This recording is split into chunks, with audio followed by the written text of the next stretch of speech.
You say your business is ethical, inclusive, dynamic, and innovative.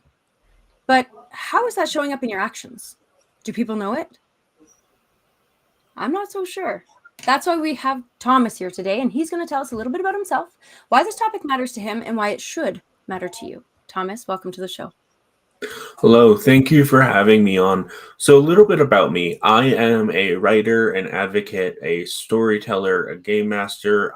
At this point, we don't have enough time for me to mention everything that I do in my daily life, especially just with my work.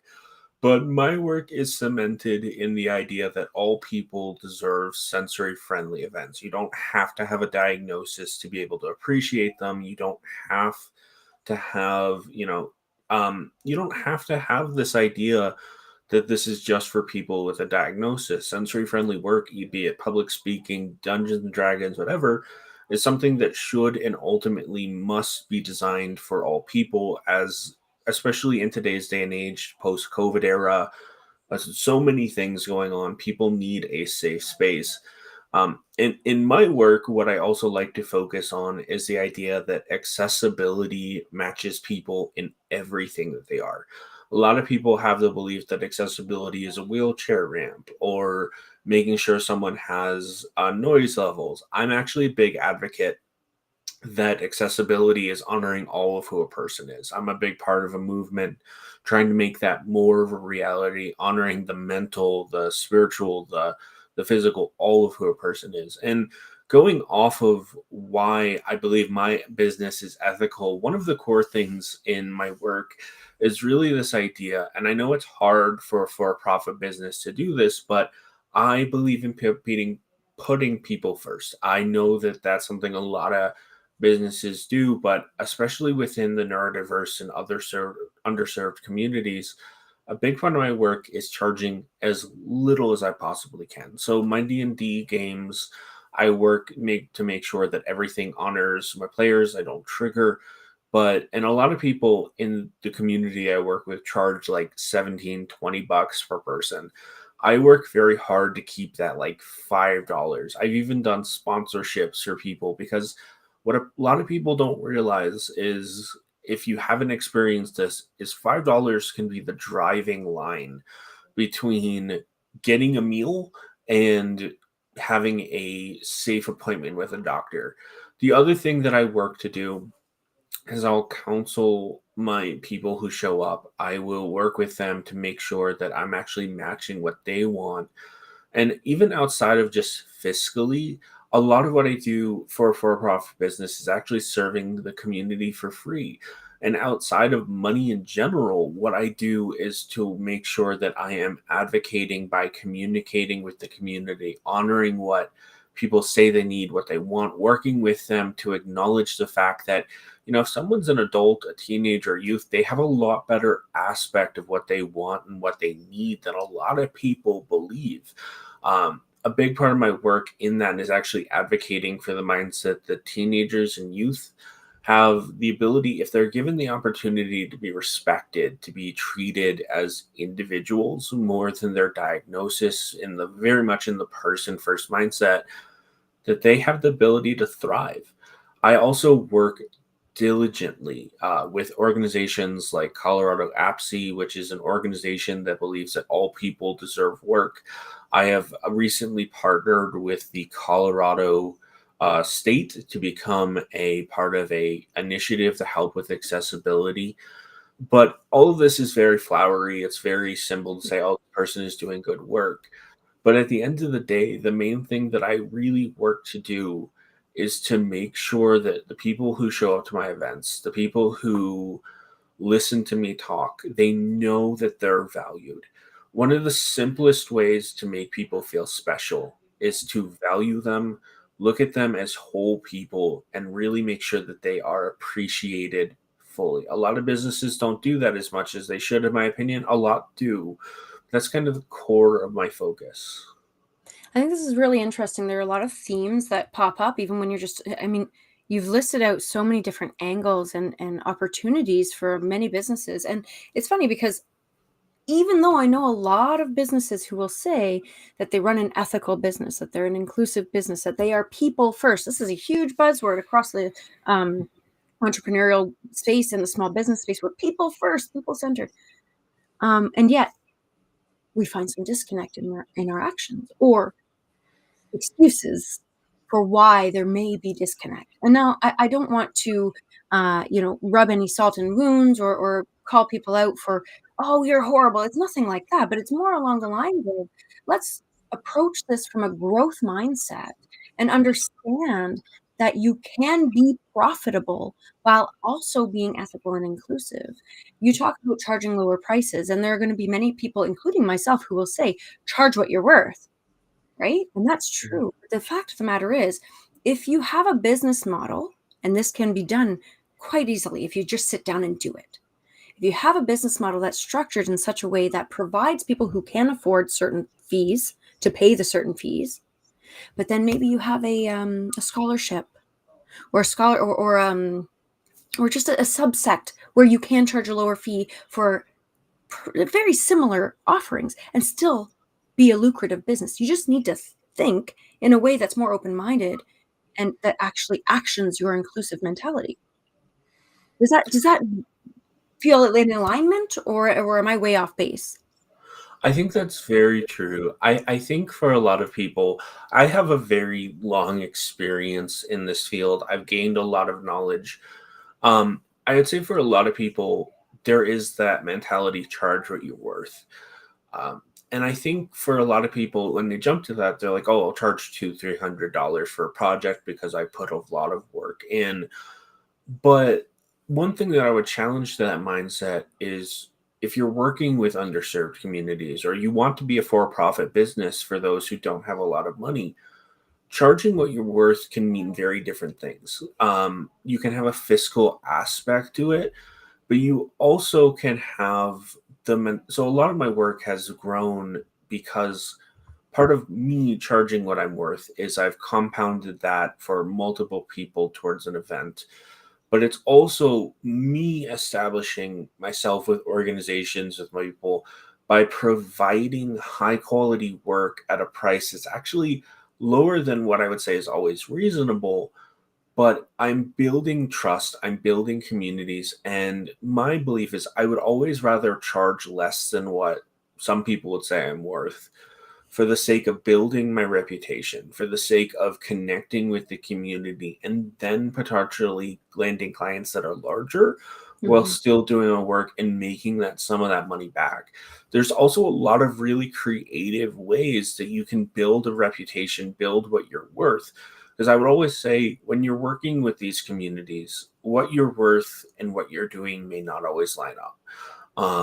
And there's a lot of people would see it as a disconnect. A lot of people would see it as um, a limitation.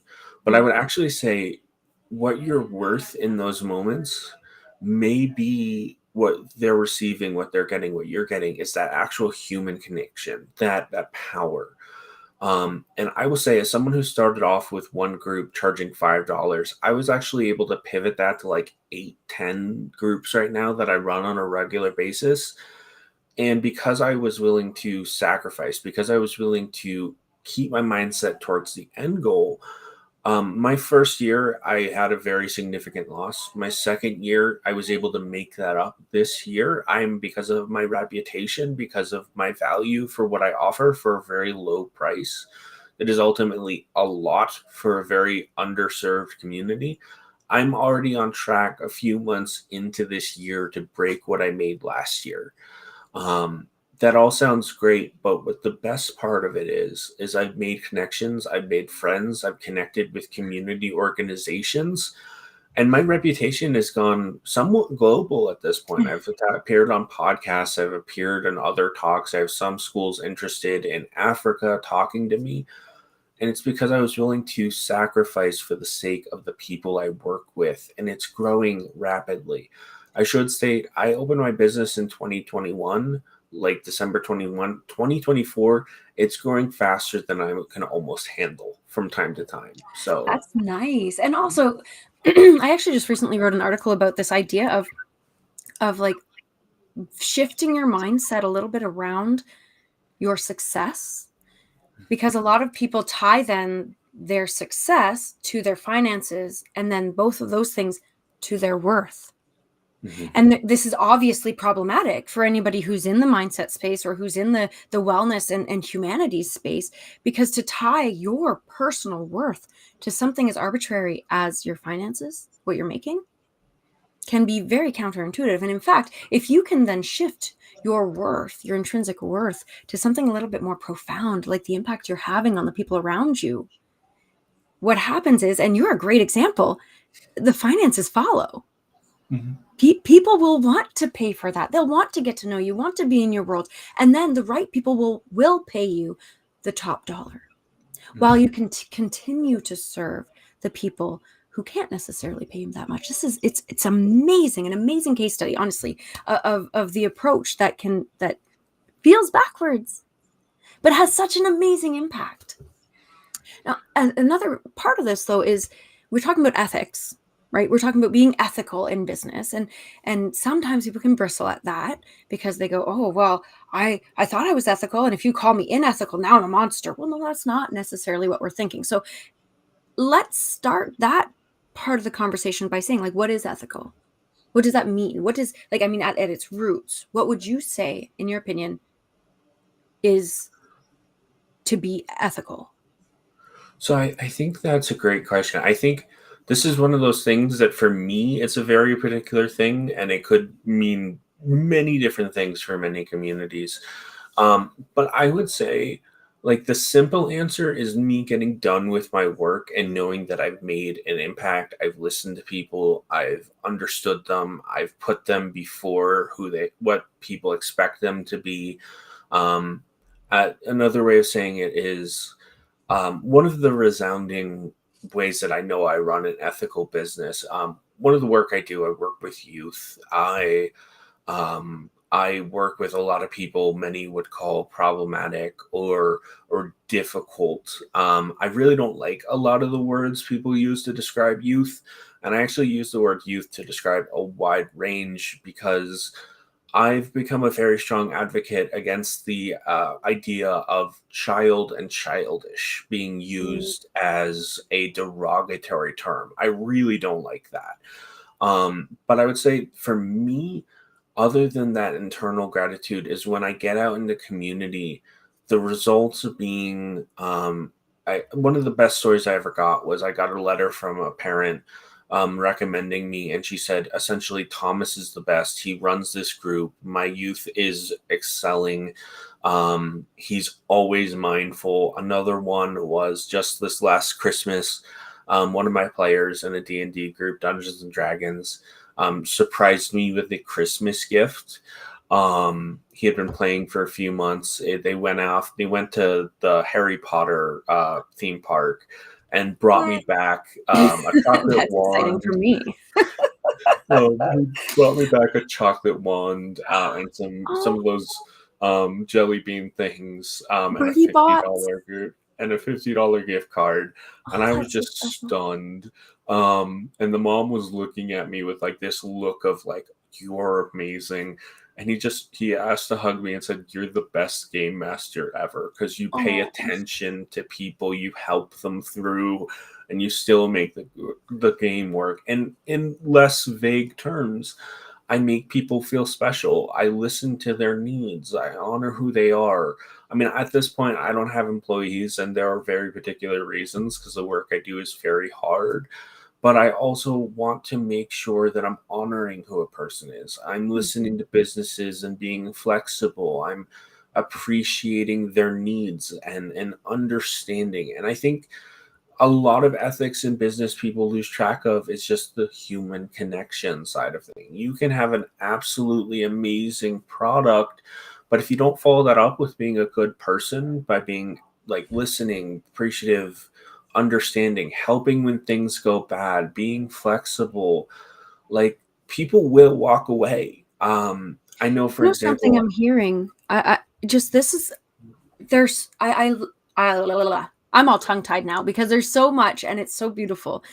But I'm hearing, just to condense it, it's that respect for humanity, plus, and this is the most important part, action. Mm-hmm. Right? And that's what I'm hearing in every layer of what you're doing. You're just respecting a person as a person, and you're taking action on that respect. It's just like you can sit there, you think of these love stories, and somebody loves and is swooning over someone, but they never get together because they never actually profess their love. You can sit there and say, yes, I'm ethical. Yes, I respect people. But if you don't actually act on it, nothing will come of it. Nobody actually knows it. And this is where we get back to values. If you're not going to act on your values are a moot point. So that action piece for respect, I think that's just so profound. And to get into some details into some of those action pieces, and one thing that you mentioned was sensory friendly events for a wide spectrum of humanity, whether you are differently abled, if you're neurodiverse, or if you're neurotypical and you're just, having a great day and you just kind of want it to be quiet. I know plenty of mom friends who are in that boat. They're just like, listen, I want to go. I want to have the party. I just want to hear the things. So, or have strobe lights. There are so many different effects of this. So I just want to, let's broadly speaking, let's dive into that. That idea of creating a space that is actually inclusive, sensory friendly, and respectful of all of the differently abled people in our world. What does that look like? So for me, there's several things that I try to focus on. And I'll try to break this down quickly, but I would say one of the biggest aspects is how you greet people when they walk into your space. Ooh. I always highlight that, like, the main thing I highlight is like concerts. Concerts are great. They're a great community experience. But for a lot of people, even if you're neurotypical, when you walk in, there's thousands of stimuli. And then the actual event Mhm. happens. And I love concerts. I'm not trying to be mean to them in any way. But Mhm. when the actual event, that stimuli, that like disconnection from the people around you, that music, it's good for like a solid 20 minutes, unless you're a diehard concert fan. And then you're like, I got to get up and move. I've got to do things. The cost is out of the moon for things. Um, I think I just accidentally made up that term, but I actually really love I it. Out like of it. the moon. We're doing this. The cost is out of the moon. Okay. Yeah. This is a thing now. Everybody, it's kind of like fetch. It's totally going to catch. And then on top of that, like when you go places, there's not a solid space without leaving the venue to calm down. Mhm. So where Mhm. I greet people. I try to make eye contact and make people feel special. I work very hard to so especially when I'm working with youth, if they're nervous to play a game or something, I'll ask them what their favorite activity is, or if it's Dungeon Dragons, I try to connect by asking, what's your favorite video game? And then I'll greet them and say, Yeah. hello, I'm Thomas, with a big smile. I found a lot of people, when they get into a space, they're anonymous. They don't feel safe. So making sure that they're calm, and they're listened to, they know they're in a good space. And argue there's nothing like a good, comfortable smile to do that. I Then love that. Actually, I before you move on, because I know there's so many different ways. This right here, just I need everyone to know that this is so important in so many aspects of what you're doing. I recently did the same thing. I'm actually hosting a volunteer thing where we're trying to make my hometown magical. So we're creating little fairy houses and stuff. That's besides the point. The point is I had to do a workshop with youth. They're leadership youth, so they were already kind of committed to being leaders in the community, but they were very, very different personalities within this group. Like massively different. And I thought I walked in there, I set up, and as I'm setting up, I'm watching them. Like, how am I going to get them all on the same page? How am I going to get them to open up to me? Because I'm some woman who comes in here with a bunch of fairy houses. Like, who the heck am I? Um, and I thought, oh, you know what? We're magicking up our hometown. So I asked them, who likes reading? A few people. Oh, excellent, cool. Who likes video games? Bunch more people. Okay, cool. Excellent. Who likes, oh, I don't remember all the things. I think I may have asked, who likes D&D? Anybody like cosplay? Who likes this? Who likes reading comic books? And like, I just touched on all of the different things that could possibly elicit imagination. And then I said, that's what we're doing. And we're all on the same page. Look at us. We are all living it. There was not a single person who was in attendance who couldn't say, yeah, you know what? I do use my imagination. I am actually quite creative in my own regard. And then we were able to execute the plan. And so just projecting that over into the marketing space, you're looking to market your business. You're creating your website. You're creating a social media presence. Even just optimizing your profile. Somebody clicks on it. How are they being greeted? This is a big question. Ask yourself that. Do they feel welcome, like they want to share with you? Because part of the sales process, for anybody who's in business for any length of time, knows that it's, hey, what are you working on right now? What are some of your successes? What are some of your challenges? Ooh, I don't think I want to share that with you. But if you create the right space where people feel safe to be vulnerable, you open the door to more conversations, more opportunities to serve. This is huge. And that's just in one little tiny category that we discussed. So I just feel like this could be a whole series, Thomas. My point being, you covered one aspect of creating a sensory-friendly space, creating a space that is ethical, inclusive, shows respect for humanity in an action-oriented methodology. Let's have another conversation where we outline these different things and how they represent themselves as business owners, as people who can take action and create these spaces for the benefit of our audience, but also for our own mutual benefit, because you've already created that clear example. It leads to success, both fiscal success and mental and emotional success, that feeling of I'm doing something that matters. Let's plan another chat. Just for everybody to know, this is going to be a conversation. Keep your eyes open. Thomas and I need to have another conversation. But for the time being, take that one chunk of greeting with warmth to your heart and implement that in your marketing. Thomas, putting aside the entire conversation that we are going to be having, what is something that you want to leave people with today that you think will make a huge impact on how they approach creating a for-profit, ethical business? The floor is yours, my friend. So one quote that I've lived my life by since I think I was in, it might have been elementary school or middle school, was the great quote of "Be the change you want to see in the world." Beautiful.